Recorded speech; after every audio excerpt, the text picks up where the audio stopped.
Subscribe and hit the bell icon to never miss another update from India Forums. India's Got Talent's popular sand artist Nitish Bharti recently got into a fun conversation with India Forums and spoke about his art, his struggles, and more. Here's what Nitish had to say.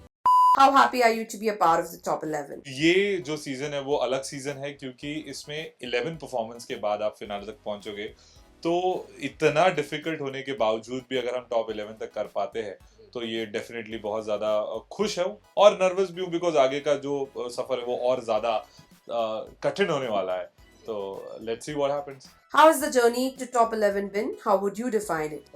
So India's got talent के जितने भी दर्शक होंगे उनको definitely ये चीज़ याद होगी कि मैं सीजन 4 का भी हिस्सा था और सीजन 4 में मैं टॉप 4 फाइनलिस्ट में था. तो जब आप ऐसे मुकाम तक पहुंचते हो उसके बाद 10 साल आप एक अपना करियर को एक अलग मुकाम पे लेके जाते हो और उसके बाद जब आप वापस आते हो तो आपके ऊपर बहुत ज़्यादा बर्डन होता है कंधे पे कि whether you are having a same magic, आप वही करिश्मा वापस इस स्टेज पे कर पाओगे क्या. तो उस सवाल से मैं शुरू की थी मैंने इस जर्नी को और ऑडिशन में ही शिल्पा मैम ने मेरे लिए गोल्डन बजर प्रेस कर दिया था और तब एक थोड़ा सा सुकून था कि हाँ अभी भी हमारे में वो जादू है और अब इस जादू को कैसे निखार सकते हैं इसके ऊपर हमने काम किया. तो शुरुआती जो मुझे अभी भी याद है, मैं और स्टूडियो के बाहर आके सोचता था कि सच में मुझे करना चाहिए, सच में कुछ ज़रूरत है, सच में क्या वो करिश्मा हम वापस 10 साल के बाद लोगों तक पहुंचा पाएंगे. तो इन सारे सवालों से घिरते हुए जब मैंने परफॉर्म करा और जब गोल्डन बजर मिला था तो मुझे लगता है वो सारे सवालों के जवाब मुझे मिल गया और उसके बाद I never look back. So we always try to do something better, something new और something unseen when it comes to sand art. तो उसी दौर को लेके हम 6 एपिसोड पूरे करें और इंशाल्लाह आगे के भी एपिसोड पूरे कर पाएंगे. Did you continue pursuing your passion for sand art in this gap of 10 years? Yes, definitely. तो इन 10 सालों में मैंने एशियाज गॉट टैलेंट में आई वाज द सेमीफाइनलिस्ट, जो पूरे एशिया में टैलेंट कंपटीशन हुआ था जैसे गॉट टैलेंट का फॉर्मेट है, तो उसमें इंडिया को मैंने रिप्रेजेंट किया था. तो वो भी एक बहुत बड़ी अचीवमेंट थी. कांस फिल्म फेस्टिवल में मेरे शॉर्ट फिल्म को नॉमिनेशन मिला था और pan world I was performing. So I was very happy. Why coming back to the competition, because बहुत सी कहानियां तब तक मैंने जमा की थी, तो उन कहानियों को बयां करने के लिए मैं एक मंच ढूंढता था और जब इंडियाज गॉट टैलेंट का कॉल आया तो मुझे लगता है इससे बेहतर मंच कोई हो नहीं सकता. तो ऑफ बीट तो आप बहुत काम करते हैं, you know, when you come work for corporates, when you work for this thing, तो आपका कहीं ना कहीं आर्टिस्ट थोड़ा सा हिल जाता है. तो अपने आर्टिस्ट की जो इच्छा है, जो मेरी आर्टिस्टी है, उसको निकालने के लिए, वे आउट करने के लिए ये मंच है. तो मुझे लगता है this is a good platform for me to do experiment with this art, not just doing this everyday sand art. Going back in your journey, when you revealed to your family about your passion, what was their reaction? नहीं, definitely it was a very big drawback for me because ये art form तभी exist भी नहीं कर रहा था. जब मैंने शुरू किया तब सैंड आर्ट मतलब मिट्टी से क्या और फिर क्या तुम कुछ भी करो तो फिर क्या का जो क्वेश्चन था, बिकॉज आप कुछ भी करो, you need a bread and butter every day, right? You need a solid career, you need something to tell people that what your son is doing, what your brother is doing, what your friend is doing. तो जब मैंने शुरू किया तो लोगों ने ठीक है चलो हॉबी है, कुछ तो कर रहा है. पर जब मैंने इंडियाज गॉट टैलेंट सीजन 4 किया था तब लोगों का था चल ठीक है कर दिया, okay here, but what now. But जब आप एक 10 साल का दौर उसके साथ गुजारते हो और आप एक अपनी आइडेंटिटी उसके साथ बनाते हो, नितिश भारती सैंड आर्टिस्ट, ये जब फ्रेज बन जाता है तो मुझे लगता है कहीं ना कहीं पे कुछ लोगों ने जो मुझे पर विश्वास रखा, जिसमें मेरी माँ थी डेफिनेटली और मेरे कुछ फ्रेंड्स थे, जिन्होंने लगा कि नहीं, हमें लगता है कि अगर तुम्हें लगता है कि देयर इज समथिंग तो हम तुम्हारे साथ हैं. और आई गेस उनके विश्वास की वजह से आज मैं यहाँ तक हूँ.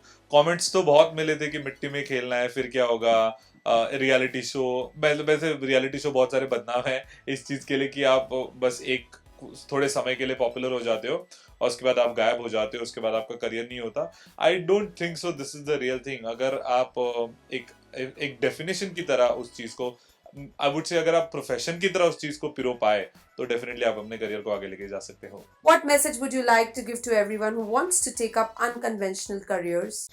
See, I would love to tell to everybody जो ऑफ बीट करियर चूज करना चाहते हैं या जिनके सपने आई वुड से लोगों से परे हैं, तो अपने सपनों पे विश्वास रखिए पर दिन रात काम कीजिए. आप बस सपना देख के छोड़ के नहीं कह सकते. कहने के लिए हम ये भी कह सकते कि हम बस एक आर्टिस्ट हैं, बट अगर मेरा घर नहीं होता, शायद मैं घर नहीं खरीदता, शायद मैं चीज़ें नहीं करता, शायद मैं लाइफ में सेटल नहीं होता, तो सोसाइटी उस नजरिए से मुझे नहीं देखेगी। तो मुझे लगता है कहीं ना कहीं being an artist equally you have to be responsible towards the family as well.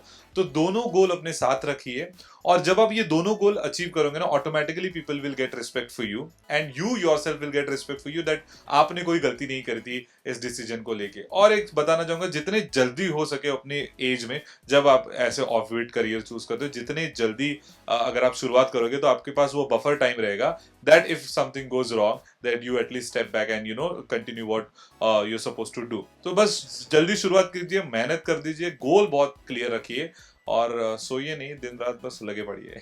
Who is your favorite judge and your favorite co-contestant? Favourite जज no doubt Shilpa ma'am, because Shilpa ma'am ने गोल्डन बजर प्रेस किया था without thinking. मेरा performance खत्म होने से पहले ही वो मुझे लगता है बहुत जिंदा दिल जज है ये पूरे पैनल पे, बिकॉज वो गोल्डन बजर देने से पहले सोचती नहीं, उनको लग गया देना देना। बाकी के जजेस हैं वो देखते हैं माहौल को और फिर देते हैं। गोल्डन बजर जितने भी शिल्पा मैम ने दिए, they were so quick that she felt and she presses the golden buzzer. तो वो मेरी बहुत ज्यादा फेवरेट जज है। डेफिनेटली सारा पैनल बहुत ज्यादा हेल्पफुल है, बहुत ज्यादा सपोर्टिव है। मनोज सर के भारी भरकम हिंदी वर्ड्स, अविश्वसनीय, अलौकिक, जो बहुत कम सुनने मिलते हैं। बादशाह जी का बहुत ज्यादा स्वीटनेस, और किरण मैम का एकदम थोड़ी सी तीखी नजर और तकरार। तो ये सारा पैनल फुल पैकेट पैनल है। तो बट उसमें फेवरेट डेफिनेटली शिल्पा मैम है। और अगर कंटेस्टेंट की बात हो तो जो मेरे सबसे दिल के करीब थे वो एलिमिनेट हो चुके हैं, बिकॉज आईजीटी एक ऐसा मंच है ना, आपको पता नहीं चलता कब कौन जाएगा। वर्कआउट वॉरियर्स एक कंटेस्टेंट थे, एक चालों की टीम थी, वो बहुत ज्यादा दिल के करीब थे, वो एलिमिनेट हो गए। पर अभी वैसा बॉन्ड किसी के साथ बना नहीं है, बिकॉज हम अलग अलग रिहर्सल्स करते हैं। म्यूजिक वालों का रिहर्सल अलग होता है, हमारा अलग होता है, हमारा अलग। तो अगर वैसे देखा जाए उनके बाद अगर कोई बहुत ज्यादा क्लोज है तो डिमोलिशन क्रू। तो ये दोनों फेवरेट है मेरे, they all like a brothers to me, और कंपिटिटर्स भी हैं। तो let's see. How did life change for you after the previous season you were a part of and this season too? ये सीजन ने मुझे लगता है सीजन 4 में ने हमेशा मुझे मदद की है एक पहचान देने में।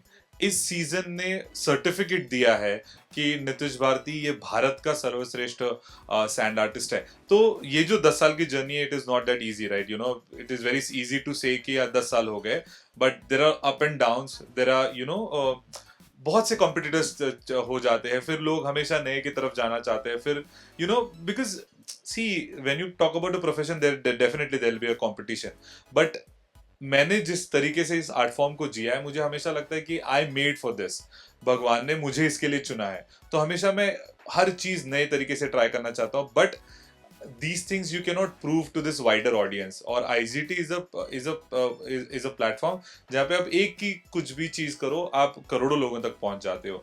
तो जो भी नयापन मैंने लाने की कोशिश करी है वो मुझे इस मंच ने करने दी है, और हमेशा दे वो सपोर्टिव द होल टीम। जैसे अभी होलिका के एपिसोड में हमने सैंडबॉक्स को तोड़ा है 2 हिस्सों में।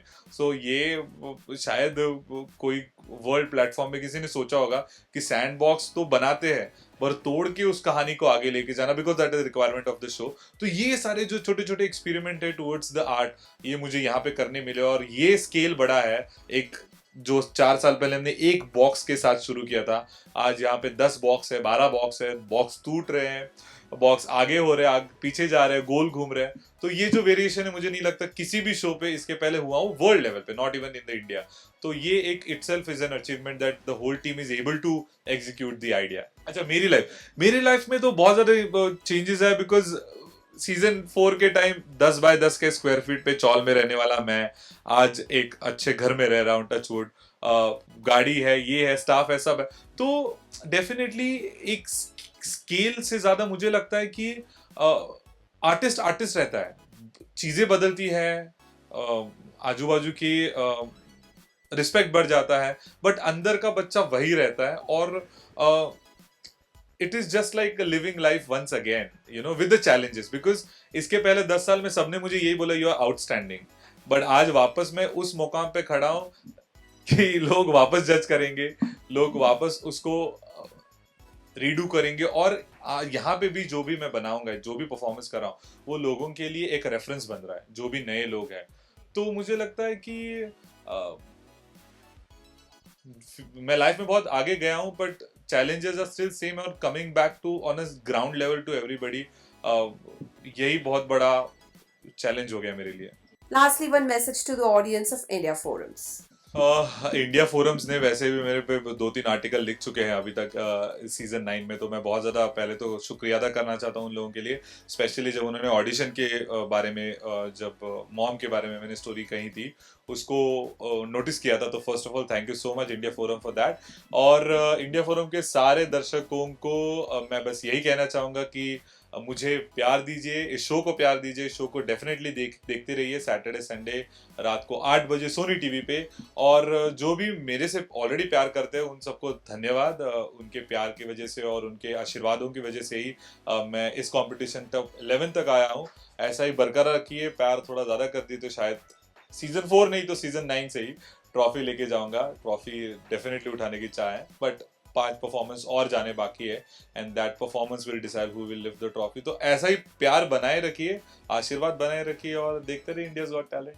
Hey guys, check out our revamped website at www.indiaforums.com to get your daily dose of entertainment. We hope you enjoyed this conversation. Please subscribe to India Forum if you like this video. Anjal Chaudhary, camera person Babaji, India Forums, Mumbai.